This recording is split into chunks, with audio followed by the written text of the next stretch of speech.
A je čas sa rozlúčiť s našimi odchádzajúcimi spevákmi a tanečníkmi. Alicka,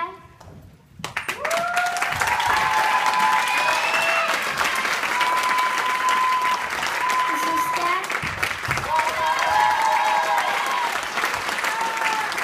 Lucka, Vanda, Dado,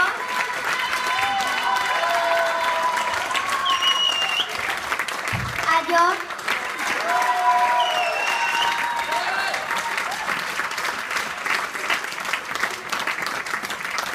Lukáš a Kubo.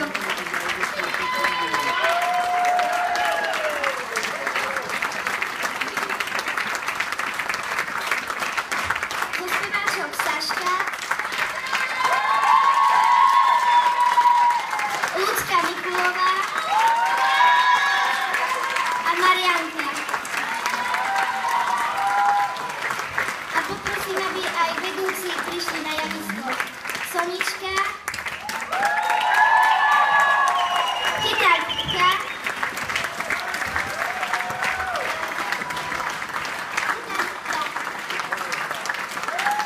teta Alicka,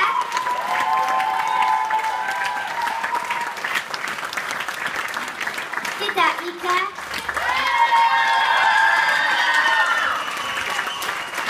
pani Názorová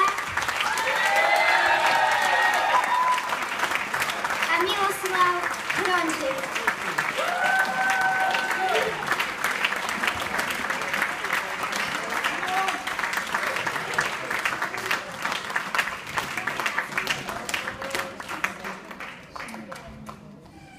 Vážení rodičia, starí rodičia, naši skvelí vedúci, milí zorničkári.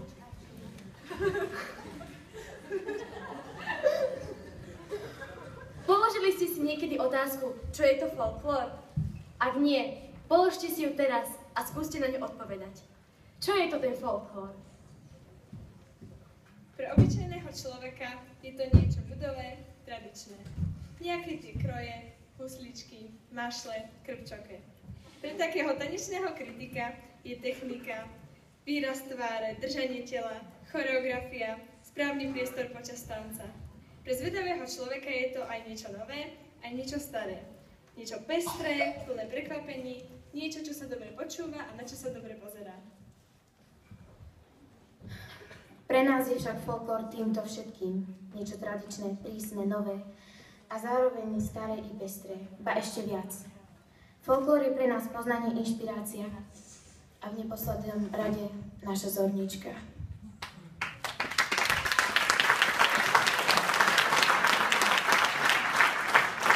Tá ostatných takmer 47 rokov vychováva a učí všetky deti, ktoré túžia vidieť a vedieť viac. Niekoľko rokov dozadu sme sa prišli aj my. Malé, neposledné decká, hľadajúce sami seba. No zrejme sme sa našli.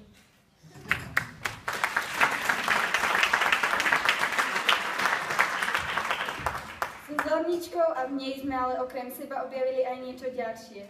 Na zájazdoch, festivaloch, rôznych sústredeniach a vystúpeniach doma i v zahraničí sme spoznali veľa nových kultúr, tancov, ľudí, tradícií. Našli sme nových kamarátov, videli prichádzať a odchádzať desiatky tanečníkov, spevákov a hudobníkov. Naučili sme sa, že ľudový tanec a spev nie je len o nohách a o hlasoch a o tom, čo nimi tvoríme. Je predovšetkým o nás, o našich pocitoch, našom úsmeve, našom entuziazme. To emócie dávajú folklóru ten správny šmrnc. Bola to predsa tréma, ktorá nás svorne vyprevádzala na javisko na naše prvé vystúpenie. A niekedy nás milo odprevadiť aj teraz.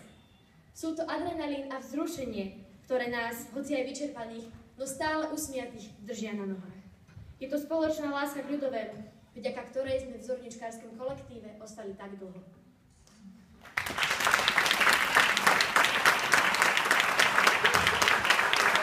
Bola to každá cesta, aj táto práve dnes skončí.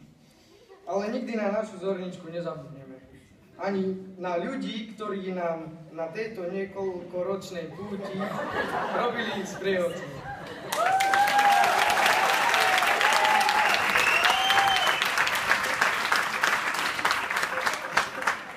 Veď ako by sa aj dalo zabudnúť na väčšine vysmiatú, energickú, neúnavnú a nápaditú Soničku, ktorej kondičky nám dávali pekne zabrať. Na choreografie, ktorej tancovať bola zábava i zodpovednosť. Na jej povzbudzovanie počas tancov, ktorý by tromfla aj plný futbalový štadión.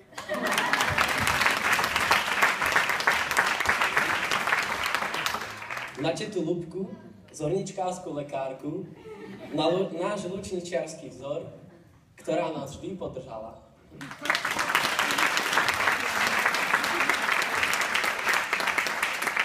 Samozrejme na Jara, ktorý tu už nie je, tanečníka s veľkým T, snažia sa do nás dostať pohyby ladiace k zvuku jeho pedmy, ktorý aj v tých najvážnejších situáciách dokázal spraviť veci, čo budú stále s nami ako slnko na sústredení. Jaro sa ospravedlňuje, musel odísť, takže ho ospravedlňujem. Dobre, aby ste vedeli. No a čo by sme si počali bez tety Alicky? Chojárky, sestričky, švediace, oprárky, expertky na slanenie sa, verné nositeľky kufríka poslednej záchrany. Párkrát sme mali možnosť zistiť, že bez jej prítomnosti sme takmer stratení a každý problém sa zdá zrazu ťažší. No poviem vám, je veľký problém vyrovnať sa schopnostiam zakladateľky značky Alica Fashion.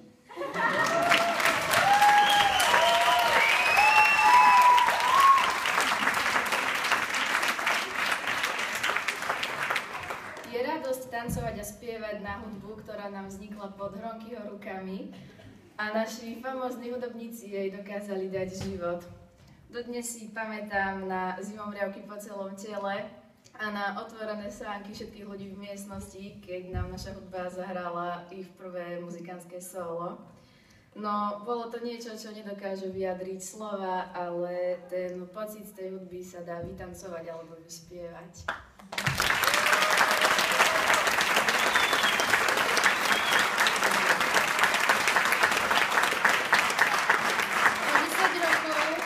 O 10 rokov budeme spomínať aj na našu tetu Iku, na spevácké čísla nacvičenej pod jej prísnou rytmikou, otierajúcou rukou, ktorá sa stala malým interným fenoménom.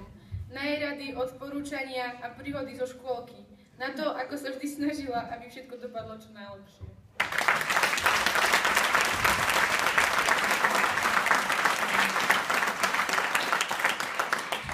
No a nakoniec to najlepšie. Osoba, na ktorú sa nedá zabudnúť, ani keby sme veľmi chceli. Láskyplná, úžasná, obdivuhodná, folklórom a pre folklór žijúca pani Mazorová. Osoba, ktorá...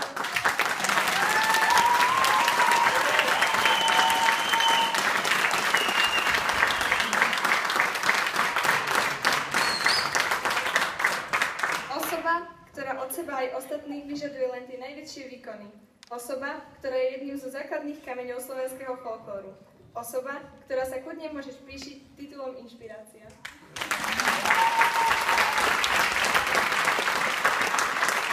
No a všetci, ktorí si nás počas rokov strávených v Zorničke podporovali a utešovali, my sme na záver chceli povedať iba jedno. Ďakujeme!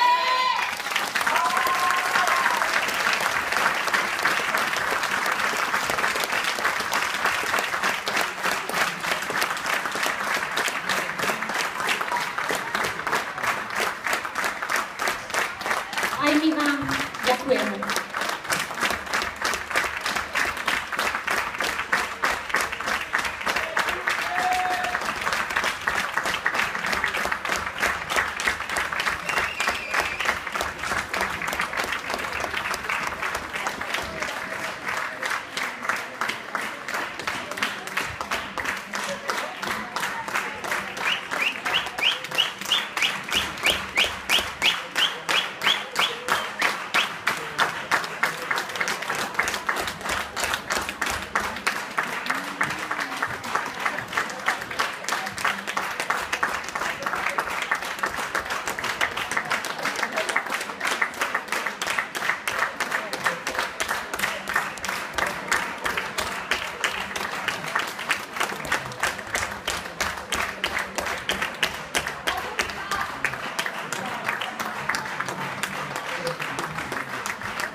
Ja len so slzami v očiach môžem povedať jedno veľké ďakujem našej Ike. Ďakujeme Ike za všetko.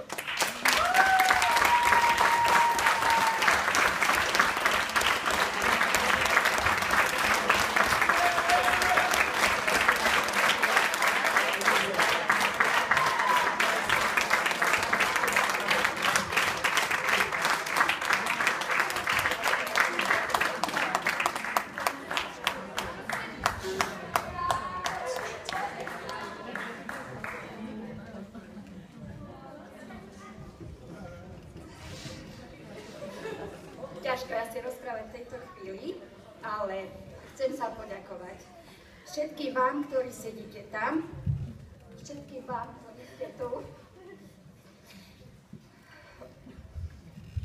Veľmi sa chcem poďakovať svojej rodine, ktorá stála vždy pri mne. A tie chvíle, ktoré som tu prežila, prežívali sami doma. Oni veľmi dobre vedia, že ich veľmi ľúbim. Ďakujem ešte raz. Veľmi pekne a vraví sa, že utri si slzy a pozri sa na mňa s uplakanými očami. Každý deň sa niečo končí a niečo pekné začína. Prajem pekný koniec všetkého, Zorničku budem naďalej milovať, budem veľkým jej priaznivcom. Na všetkých vystúpeniach budem sedávať tam, tlieskať vám, držať vám palce. A na tieto moje kočky, ktoré sú tu, sa teším za chvíľku niekde inde. Nerozchádzame sa. Ďakujem.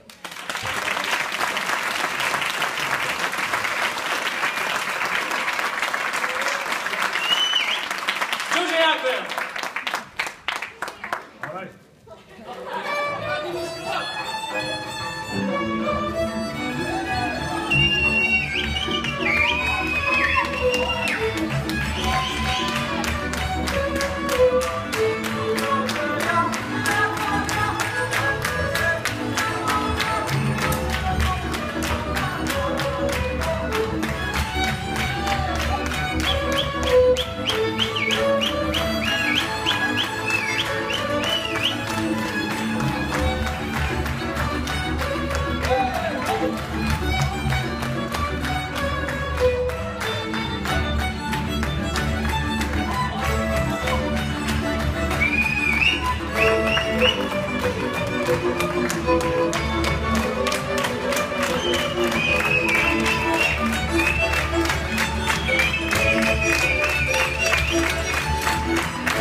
Thank you.